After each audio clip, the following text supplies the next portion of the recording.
Hi, it's Happy Potsticker, and today we're going to be making mandu, which is a Korean style soup dumpling, and our dumpling is going to be filled with pork and kimchi.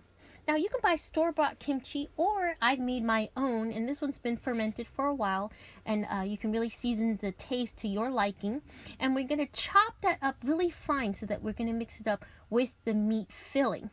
Here I've got about a pound of ground pork, and we're going to season it a little bit with salt because there's already salt in the kimchi, so you don't want to over season it. It's just going to bring out the flavor just a little bit more by putting some salt into the meat and mixing it in the meat.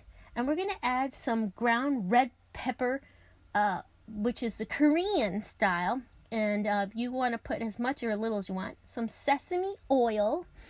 And then we're going to add a little bit of soy sauce. Now, I use light soy sauce. Add a little bit more if you want. If you use dark soy sauce, add a little bit less.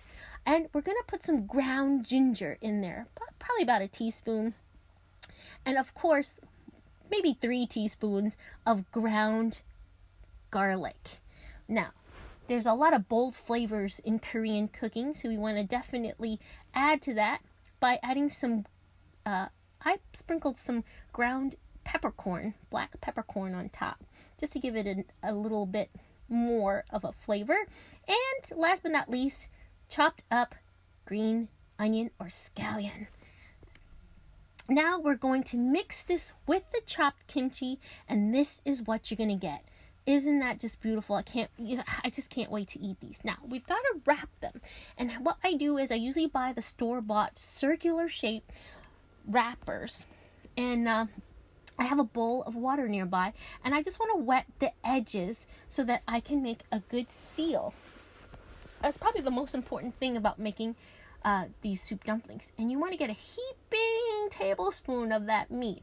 I really like to stuff my dumplings so that they have a lot of meat filling, and you want to really squeeze the two sides tight. You're going to make like a crescent shape or an empanada type of fold, and really squeeze. I really went back over the second time around just to make sure it was still. Fold that folded edge up, and then bring the corners together. Use a little bit of water to seal it, and there you have it. Yeah, definitely want to make sure the edge is sealed tightly, or else you're going to have a pot of meatballs, which is not horrible. Let's take a look at that again. So you're going to take the water, and you're going to just wet the edge a little bit of water so that it sticks better. Get a heaping tablespoon of meat filling. Look at that. It's just so beautiful, that filling. Okay, we're going to squeeze the edges together. Make sure you have a tight seal. And you could stop at this point if you wanted to have more of a crescent shaped dumpling. I like to have the little soup dumplings folded up. Alright, so now that you have the edges sealed, you're going to fold the folded edge upwards. Okay. And then you're going to bring the corners together. Wet the corner so that you can really squeeze and seal them together. That way it holds its shape when it cooks. And there you have it. Now, you could boil water now and cook them. And when they float, they're ready. But my favorite way, well, first I freeze half of these. This probably made about 2 trays. Is to have it in ramen. I absolutely love ramen when I'm watching my Korean dramas.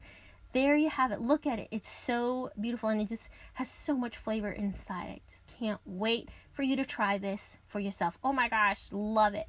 For more fun videos like this, definitely like and subscribe, and I can't wait to see you guys in the next video.